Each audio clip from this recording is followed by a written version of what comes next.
खट्टा खाने वाली चुड़ैल। रात को अचानक राधिका मौसी को किचन से कुछ गिरने की आवाज आई। उन्होंने बाहर निकल के देखा तो किचन में उन्हें कोई सफेद साड़ी में दिखा। वो चीख पड़ी, हे भगवान, आलतू जलाल तू आई भला को टाल तू, आलतू जलाल तू आई भला को टाल तू। राधिका मौसी को चीखते सुनकर श्रवण बाहर आता है भागते हुए। अरे माँ, क्या हुआ? क्या देख लिया? दादी माँ आ गई क्या सपने में? अरे बेटा, रसोड़े में देख तो कौन है? श्रवण रसोड़े में झांक कर देखता है और उसे कोई नहीं दिखता अंदर। अब रसोड़े में तो कोई नहीं है माँ। कोई सफेद साड़ी में नहीं है क्या? नहीं माँ, कोई भी नहीं है। चिल्लम चिल्ली की आवाज सुनकर काजल भी वहां आ जाती है। अब क्या हो गया माँ जी? अरे बेटा, रसोड़े में एक चुड़ैल थी सफेद साड़ी में। अरे क्या कर रही थी वो अंदर?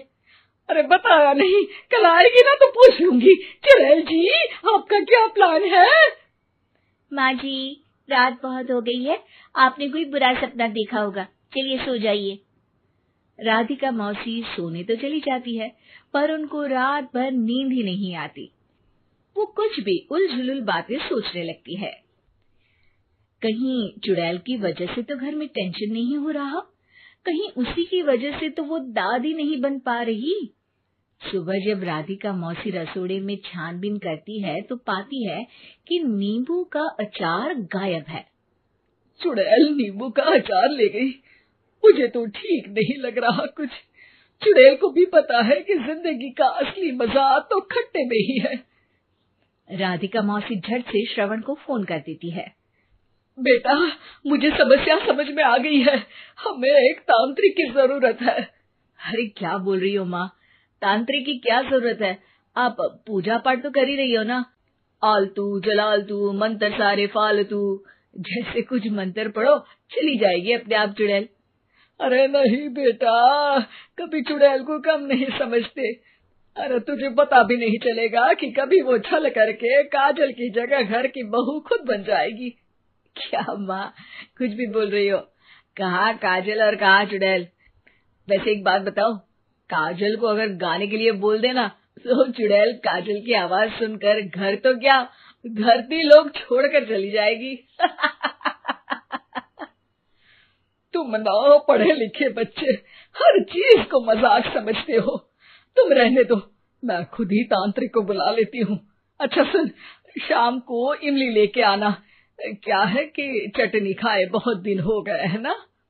नहीं माँ, इमली तांत्रिक से ही मंगवा लो ना, आटा वगैरह भी उसी से पिसवा लेना। देखो मुझे काम करना है। श्रवण रात को कई तरह की सब्जियों के साथ माँ के कहने पे चटनी के लिए इमली भी ले आया था, लेकिन राधिका मौसी के दिमाग में अलग ही फिल्म चल रही थी।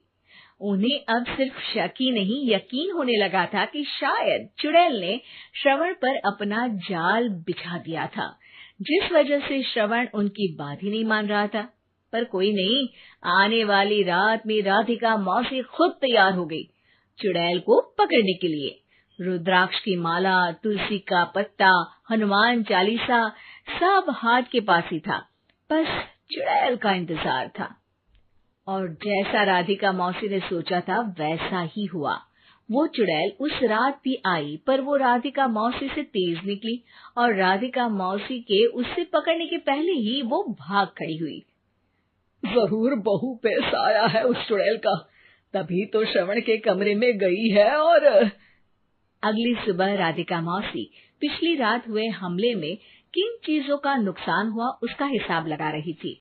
उनके खेमे से एक आम के अचार की शीशी भी गायब हो चुकी थी और वो इमली भी जो कल श्रवण लेकर आया था।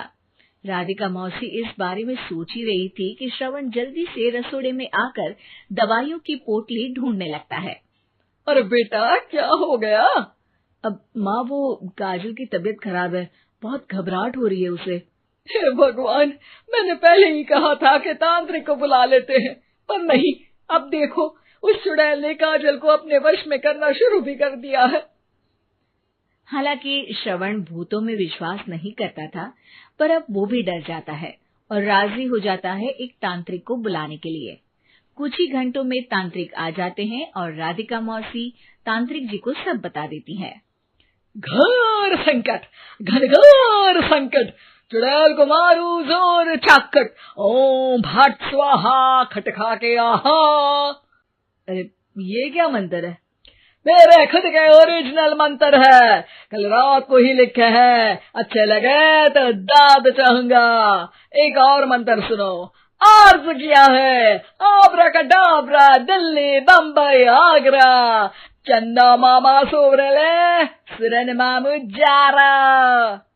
ये मंत्र है? अरे कोई 40 वालीसा पढ़ो ना।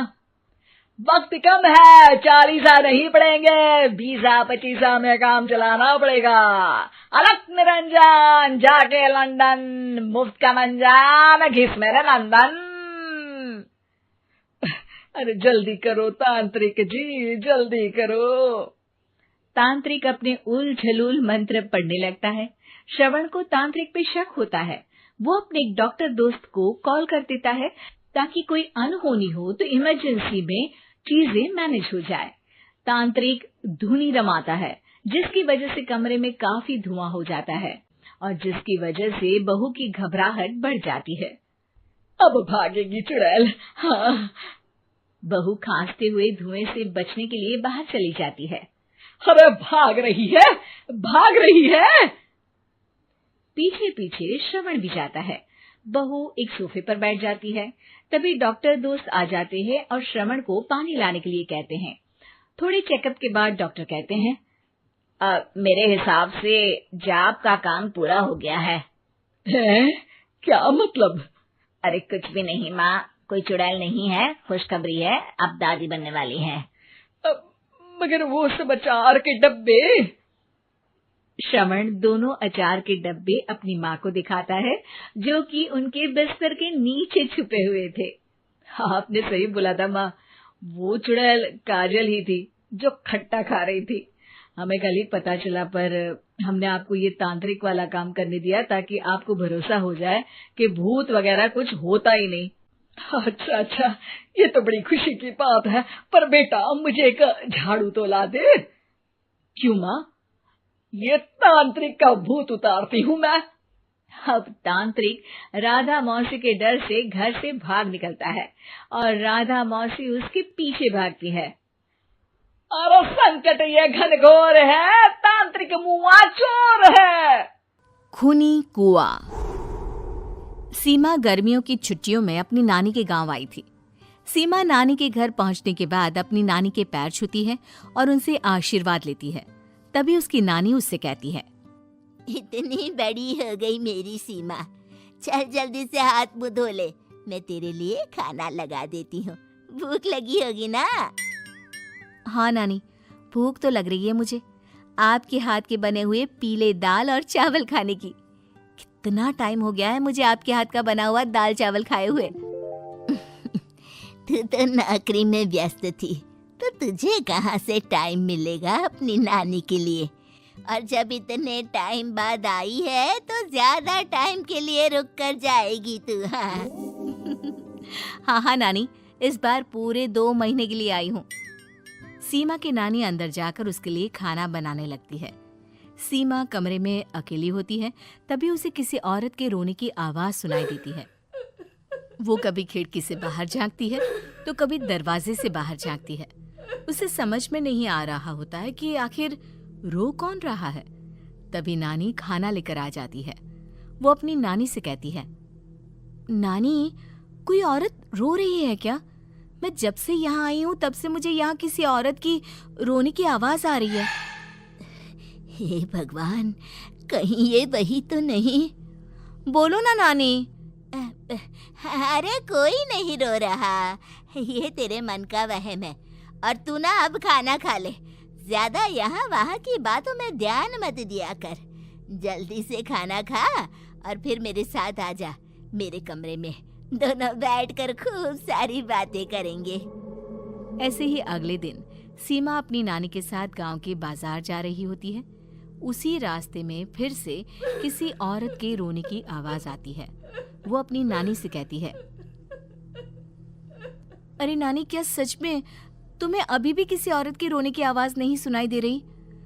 मुझे किसी औरत की बहुत बुरी तरीके से रोने और चीखने की आवाजें आ रही हैं। मैं बहुत परेशान हूँ नानी, आखिर ये कौन है? मुझे लगता है कि सीमा को शहर भेज देना चाहिए।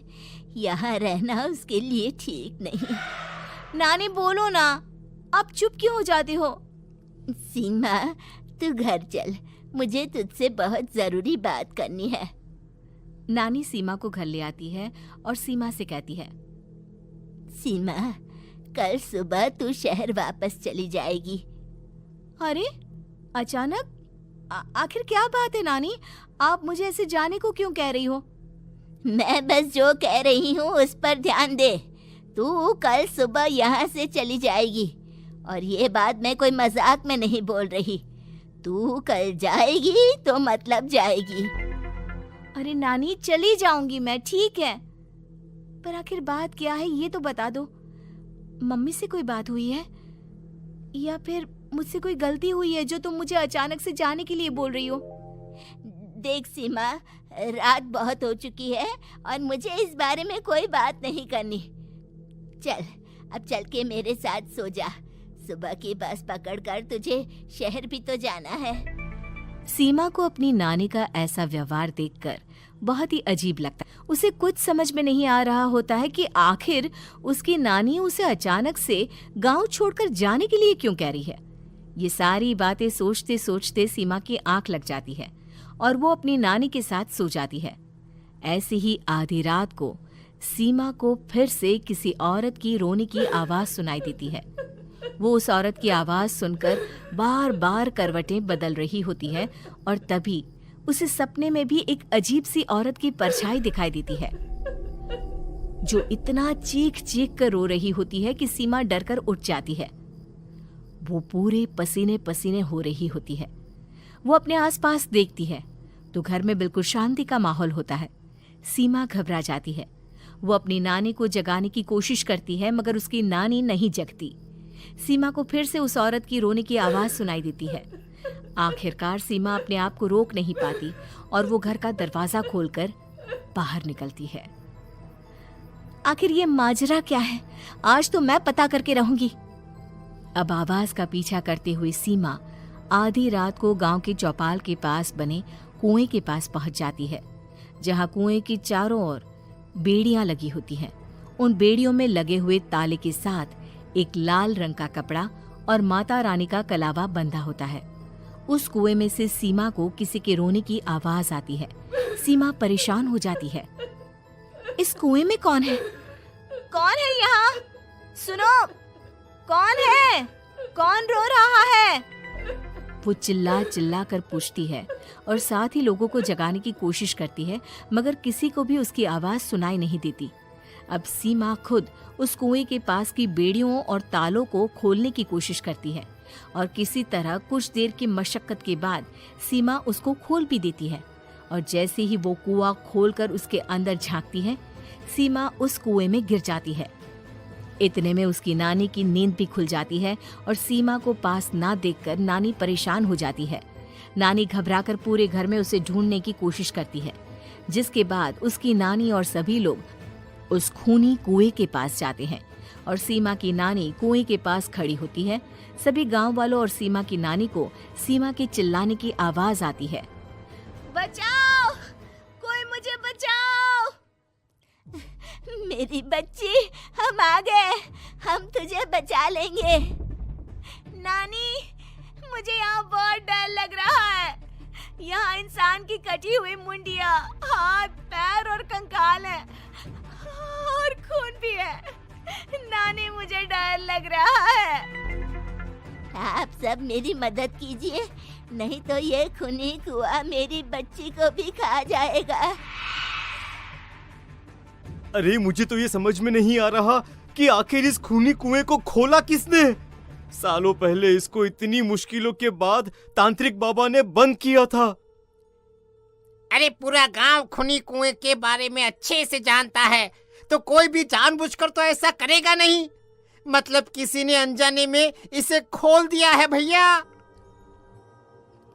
सीमा को इस बारे में मालूम नहीं था और जब से वो यहाँ आई थी तभी से उसे किसी औरत के रोने की आवाज़ें भी सुनाई दे रही थी। कहीं सीमा ने ही तो उसे नहीं खोला। अगर ऐसा है तो फिर सीमा का बचना बहुत मुश्किल है। वहीं कुएं के अंदर सीमा रोते हुए बैठी होती है कि उसे आवाज सुनाई देती है जो कुएं के बाहर खड़े गांव वालों में से किसी को सुनाई नहीं देता। आज सालों के बाद मुझे ताजा खून मिलेगा। तेरा खून पीकर आज मैं अपनी प्यास बुझाऊंगा।